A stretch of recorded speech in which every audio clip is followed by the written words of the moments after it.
வணக்கம். இன்றைய வீடியோவில் அமெரிக்க அதிபர் டொனால்ட் ட்ரம்ப் இந்தியா உட்பட 70க்கும் மேற்பட்ட நாடுகளுக்கு விதித்துள்ள புதிய வரிகள் பற்றி ஆழமாக பார்ப்போம். இந்த வரி விதிப்பில் இந்தியாவுக்கு 25% வரி, பிரேசிலுக்கு 50% வரி உட்பட மற்ற நாடுகளுக்கு எவ்வளவு? இந்த வரிகள் உலக பொருளாதாரத்தை எவ்வாறு பாதிக்கும் என்பதை இந்த காணொளியில் பார்க்கலாம். அமெரிக்க அதிபர் ட்ரம்ப் அமெரிக்காவில் இறக்குமதியாகும் இந்திய பொருட்களுக்கு ஆகஸ்ட் 1 முதல் 25% வரி விதித்துள்ளார். இந்தியாவின் உயர் வரிகள் மற்றும் ரஷ்யாவிடமிருந்து எண்ணெய் மற்றும் ஆயுதங்கள் வாங்குவதற்கு அபராதம் விதிக்கப்படும் என்று அறிவிக்கப்பட்டுள்ளது. இதைத் தொடர்ந்து இந்தியா அமெரிக்கா வர்த்தக பேச்சுவார்த்தைகளுக்கு 90 நாட்கள் அவகாசம் வழங்கப்பட்டது. ஆனால் 4 சுற்று பேச்சுவார்த்தைகளிலும் முன்னேற்றமில்லை. இந்நிலையில் இந்த ஆண்டு ஏப்ரல் மாதத்தில் ட்ரம்ப் 100 நாடுகளுக்கு வரி அறிவித்தார். இதில் இந்தியாவுக்கு முதலில் 26% வரி அறிவிக்கப்பட்டு பின்னர் 25% குறைக்கப்பட்டது.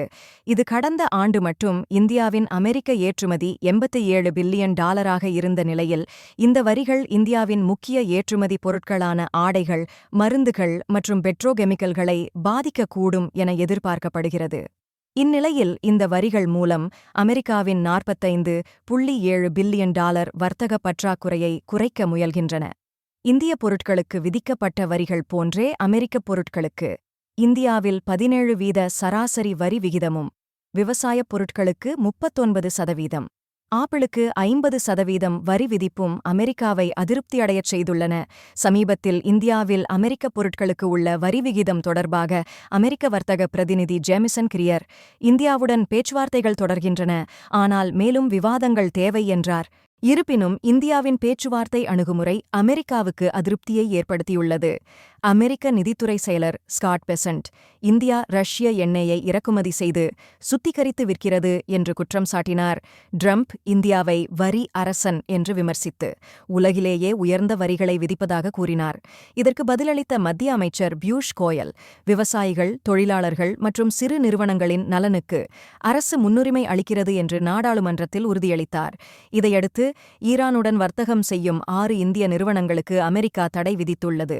ஆல்கெமிகல் சொல்யூஷன்ஸ், குளோபல் இண்டஸ்ட்ரியல் கெமிக்கல்ஸ் உள்ளிட்ட நிறுவனங்கள் இதில் அடங்கும். இது சர்வதேச சட்டத்தை மீறுவதாக ஈரான் கண்டித்து பொருளாதார ஏகாதிபத்தியம் என்று விமர்சித்துள்ளது. இந்த தடைகள் இந்தியாவின் பெட்ரோகெமிக்கல் ஏற்றுமதியை பாதிக்கலாம்.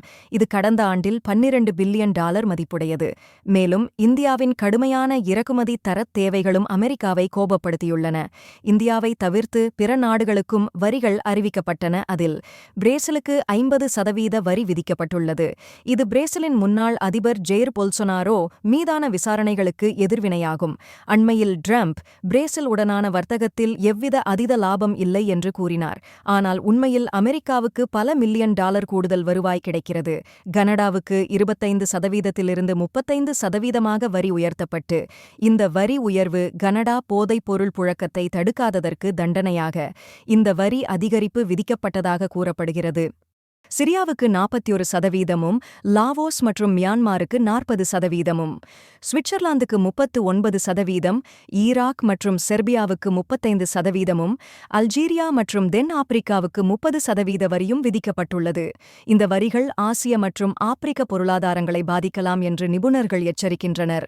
தென் ஆப்பிரிக்கா இந்த வரிகள் ஆப்பிரிக்க வளர்ச்சி மற்றும் வாய்ப்பு சட்டத்தின் இல்லாமல் செய்யும் என்று கவலை தெரிவித்துள்ளது.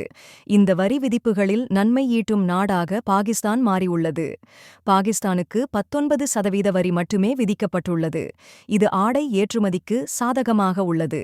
இதற்கு காரணமாக பிற ஆடை ஏற்றுமதி செய்யும் நாடுகளின் புதிய வரி விதிப்பு அதிகமாக காணப்பட்ட போதிலும் பாகிஸ்தானின் வரி விதிப்பு குறைவாகவே காணப்படுவதாகும். பாகிஸ்தானின் 60% ஏற்றுமதி வருவாய் ஆடைகளாகும். இவை பெரும்பாலும் அமெரிக்காவுக்கு செல்கின்றன.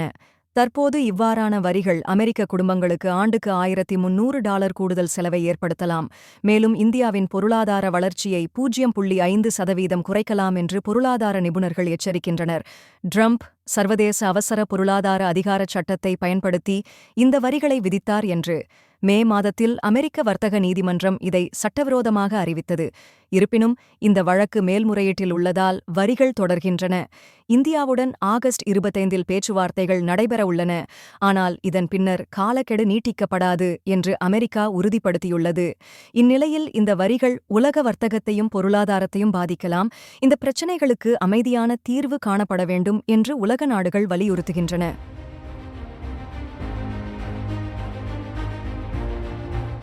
இவ்வாறான தமிழ் ஆவண தொகுப்புகள், செய்திகள், தகவல்களை அறிய எங்கள் யூடியூப் சேனலை பின்தொடருங்கள். உங்கள் ஆதரவை பகிருங்கள். நன்றி.